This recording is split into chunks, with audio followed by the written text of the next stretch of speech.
우리가 로마서 5장 지난주까지 통해서 우리가 어떤 죄와 허물도 예수 그리스도의 십자가 보혈로 용서받는, 그리고 구원과 영생으로 인도하는 정말 기가 막힌 은혜들을 한번 살펴봤습니다. 그렇다면 우리가 죄에 거해도 되느냐? 또 용서해 주시니까 그럴 수 없다는 것입니다. 그래서 오늘 이제 6장을 통해서 우리가 죄에 거할 수 없는 우리 천국 시민의 삶에, 그래서 복음에 합당한 반응을 보이는 사람들의 삶이 무엇인지 이제 그것을 설명하는 것이 오늘 6장의 말씀입니다.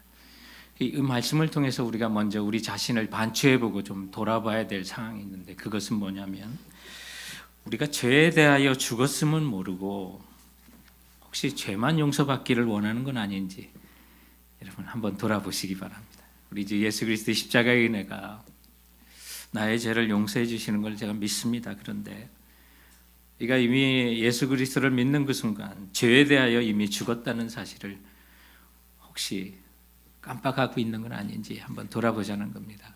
여러분, 우리는 그리스도를 믿는 그 순간 죄에 대해 죽었다고 선포하는 겁니다. 그 사실을 알지 못하고 죄 지을 때마다 용서해 주시니까, 그래서 순간순간 죄를 또 짓고, 그리고 회개하고, 그러다가 회개도 이제 시들시들해지잖아요.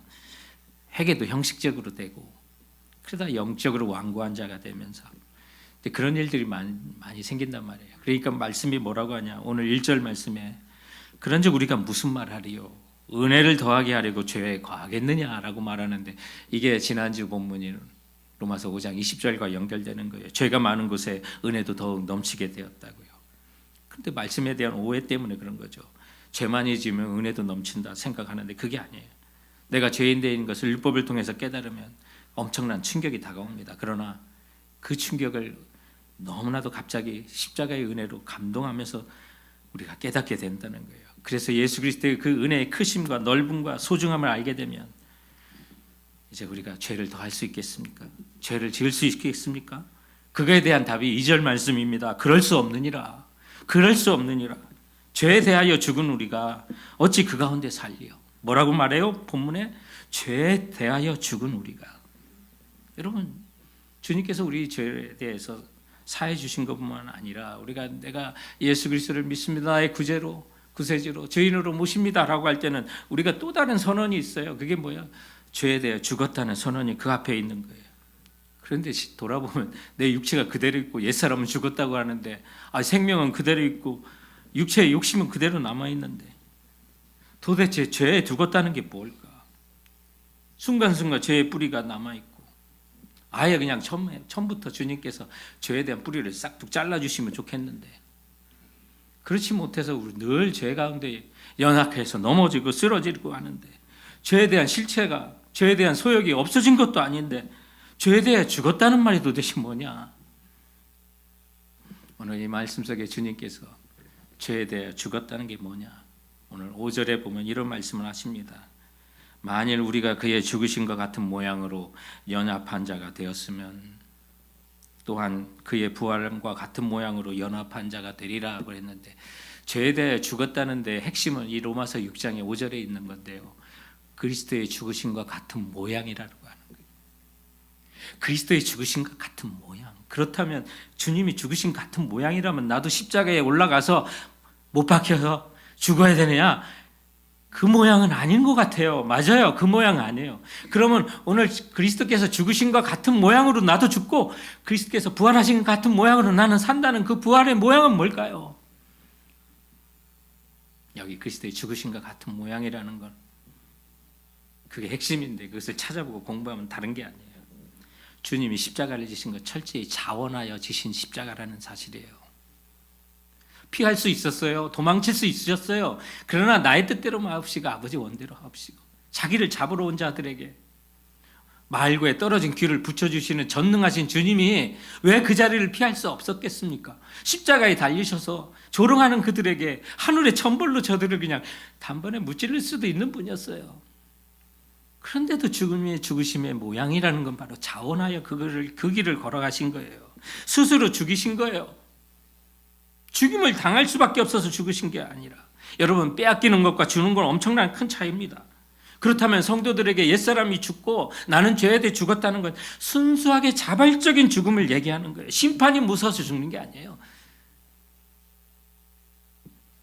체면 때문에 죽어 지내는 척 하는 것도 아니고요. 하나님 기쁘시는 의로운 삶을 위하여 죽은 자로 여기라고 하는 게 바로 오늘 11절 말씀에 내가 주 안에 산 자로 여기는 것과 주 안에 죽은 자로 여기는 것 다 스스로 죽는 걸 얘기하는 거예요. 그래서 사도 바울이 우리에게 대표적으로 본을 보여주는 게 뭐예요? 나는 날마다 죽노라. 자원하여 죽는 거예요. 마지못해 죽은 척 하는 게 아니라 죄와 유혹이 다가올 때 그리스도의 죽으심과 같은 모양으로 난 거기에 대해서 죽은 자로 여기는 것. 마지 못해서가 아니라 하나님 주님 스스로 자원하여 십자가를 지신 것처럼 나도 그 일에 대해서 죽겠습니다. 여러분 그 결단이요 예수 믿을 때 있는 거예요. 그래서 주님의 십자가의 은혜는 우리의 죄를 모든 죄를 용서해 주실 뿐만 아니라 옛사람에 대해 죽었습니다라고 한 선언이 거기에 담겨져 있다는 사실을 믿는 우리 성도들 되시기 바랍니다.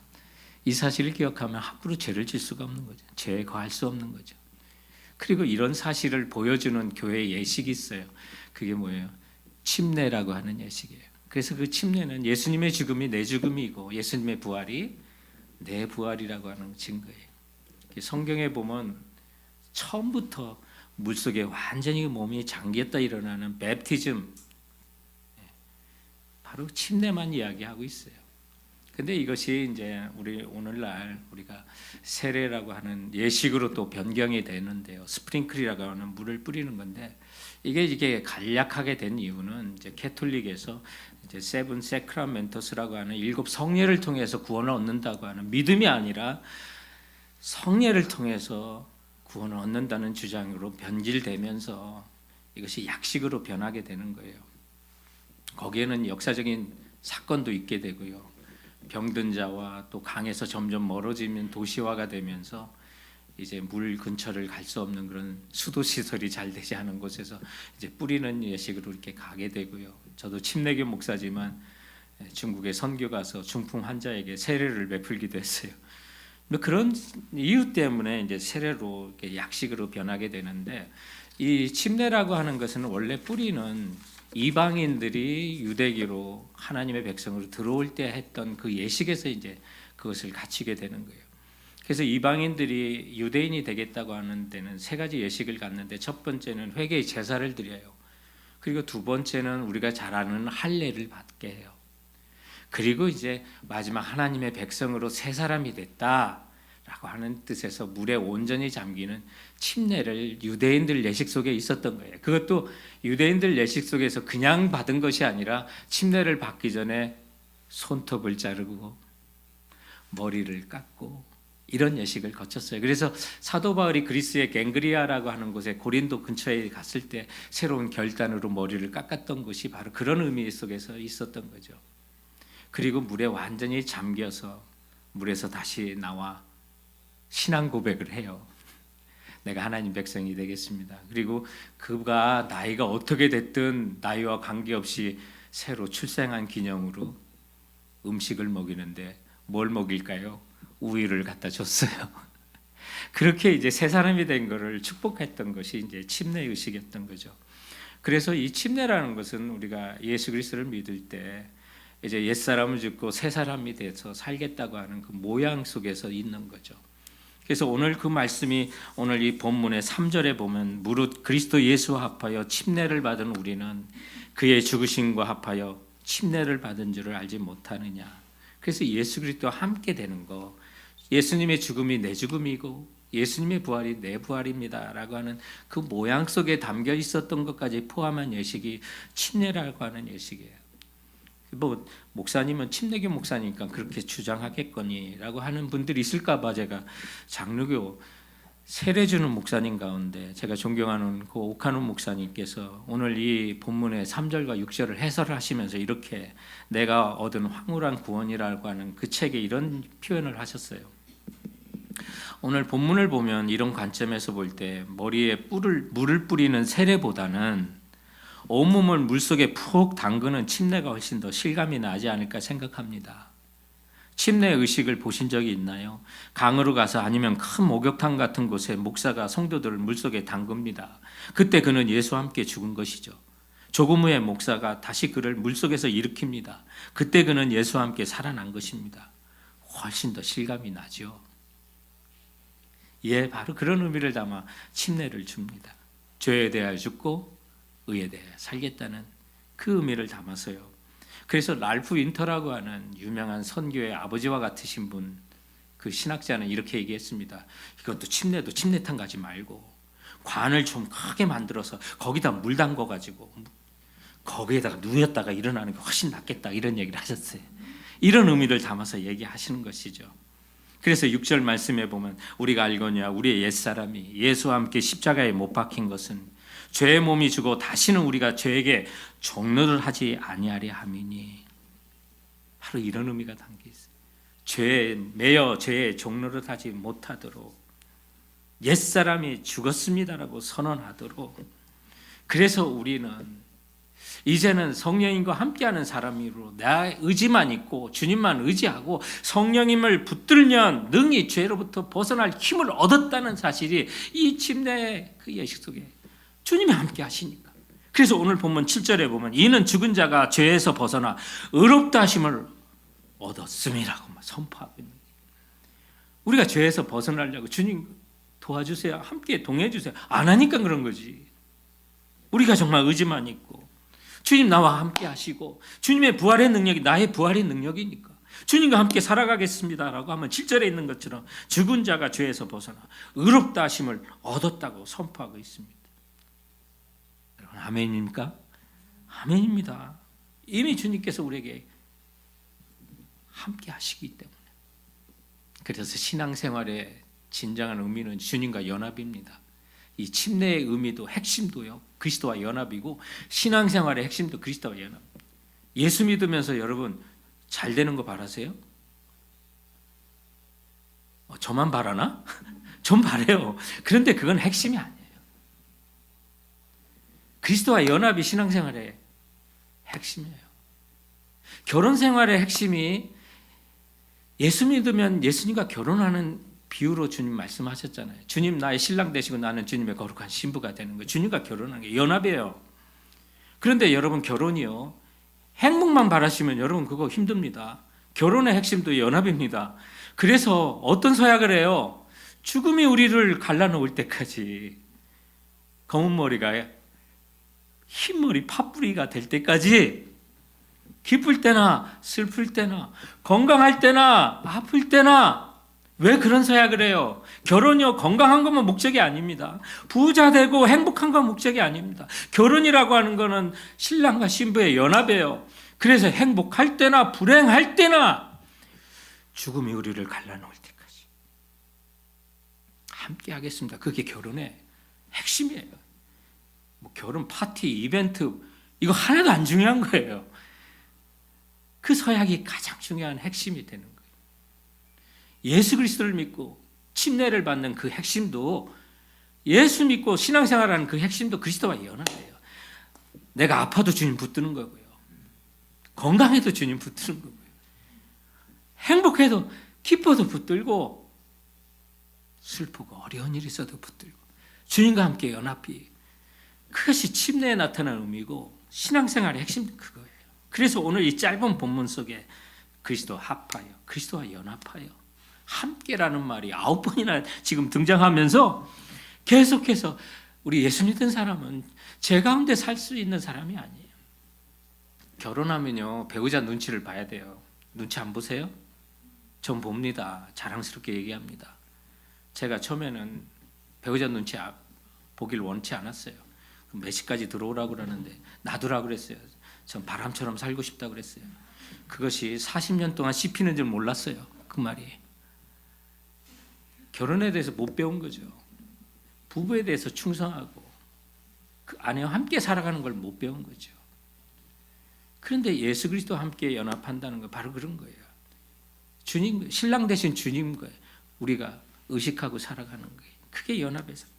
그래서 갈라디아서 2장 20절에 있는 것처럼 내가 그리스도와 함께 십자가 못 박혔나, 이제는 내가 산 것이 아니고 내 안에 누가 사세요? 그리스도께서 사신 것이다.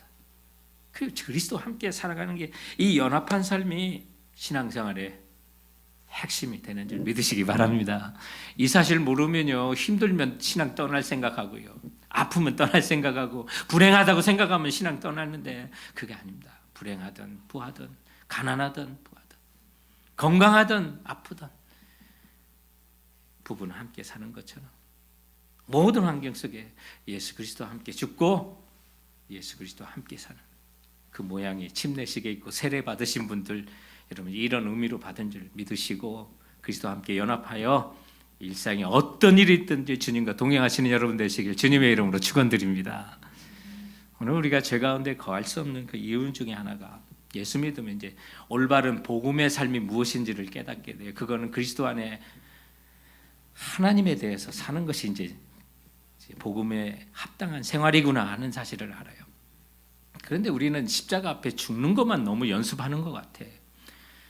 너무나도 우리 죄에 대한 것과 씨름하다 보니까, 그래서 죄에 대한 어떻게 하면 죽을 수 있을까 거기만 이렇게 신경 쓰게 되는데, 그래서 웨스트민스터의 그 조직신학을 가르치는 존 머레이라고 하는 교수님 어떤 말을 하냐면, 우리 개신교인들의 약점이 믿음으로 구원받는 것을 강조하다 보니까 행함의 열매가 없는 것, 그것이 정말 약점인데, 죽는 거에만 열심히 이야기하고 살다 보니까 사는 거에 대해서는 우리가 정말 경시했다라는 그런 말이죠.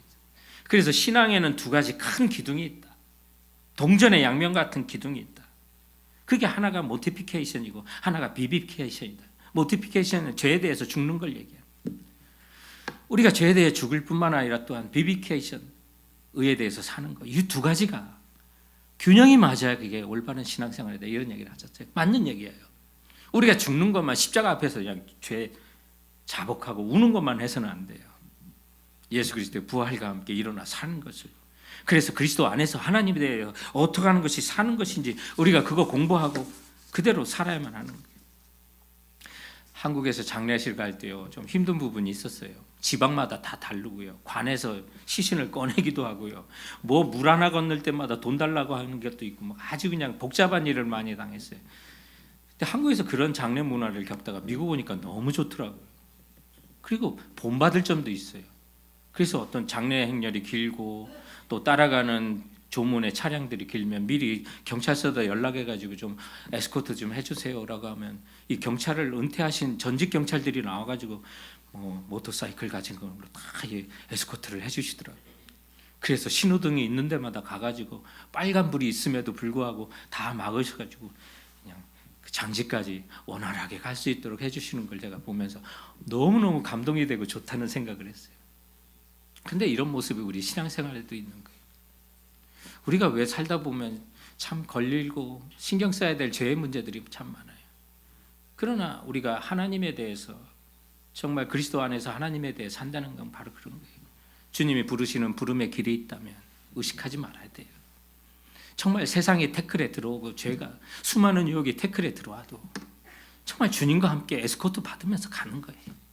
그런 삶을 우리가 소망을 해보세요. 그래서 정말 주님 앞에, 나는 이제 그리스도와 함께 연합해서 주님 앞에 살아가는 자입니다. 그래서 이제 죽음만 생각하지 말고 그리스도와 함께 살아가는, 죄에 대해서는 난 죽은 자니까 살아가겠습니다. 그래서 오늘 이 본문에는 이제 초반에는 죽음에 대한 얘기를 하지만 오늘 8절 이하에는 사는 얘기를 좀 하는 거예요.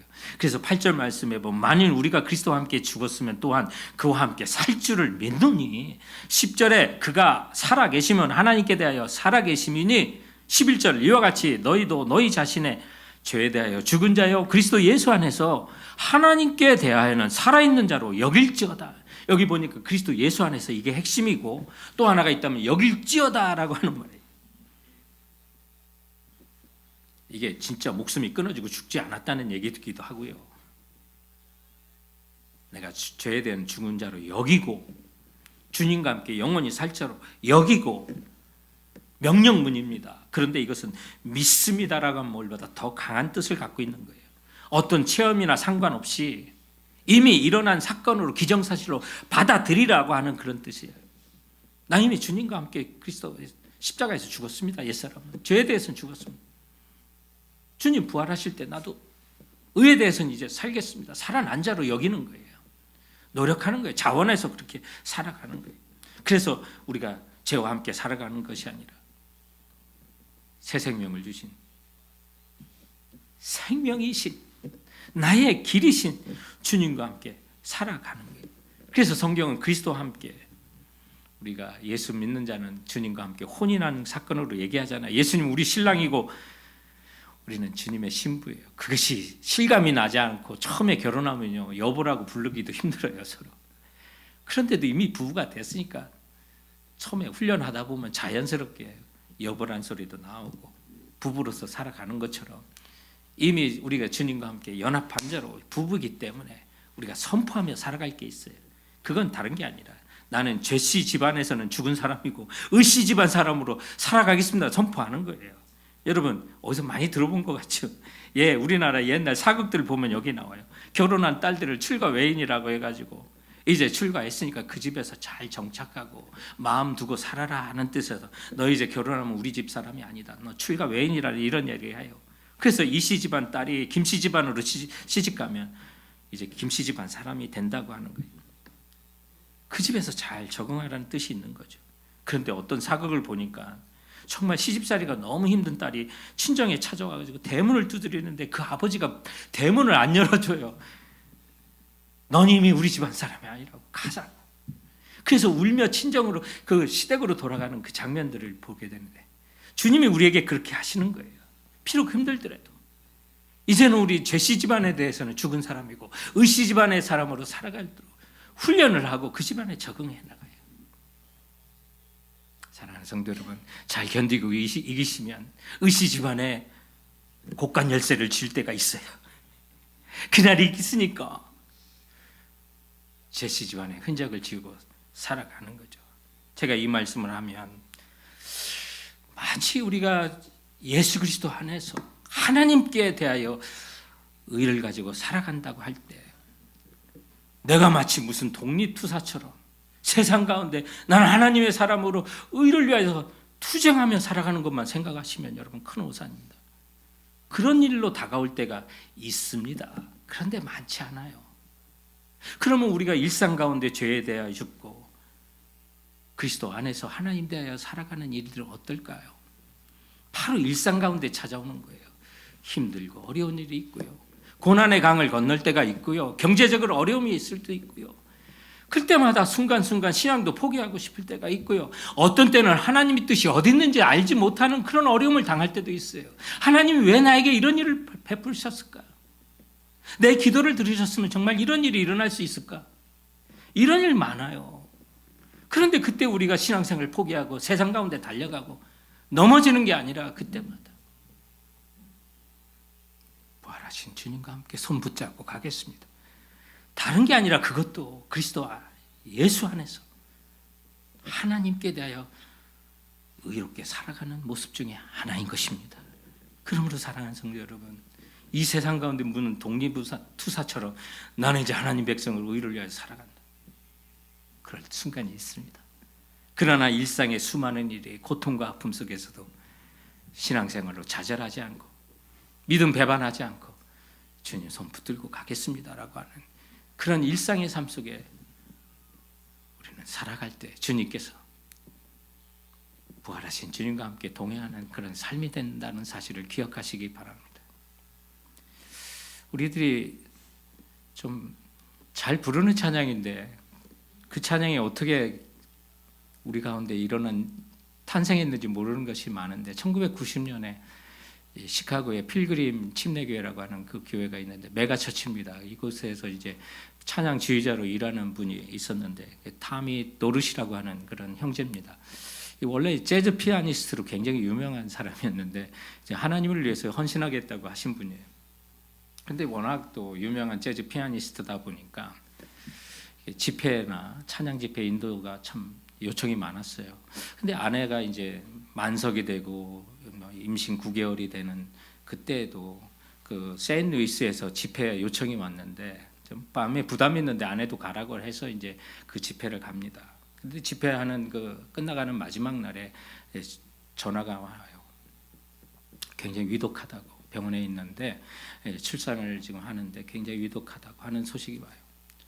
그러나 그 집회는 끝나야 되니까 즉 집회를 마치고 이제 불이 나게 이제 시카고로 다시 돌아가요. 그런데 자기가 이제 이 타미 도르시가 병원에 도착했을 때는 아내가 아이를 낳다가 돌아가세요.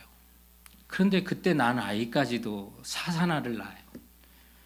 그래서 아내도 죽고 아이도 태아도 이게 죽어서 나오는 그런 정말 기가 막힌 일을 당해요.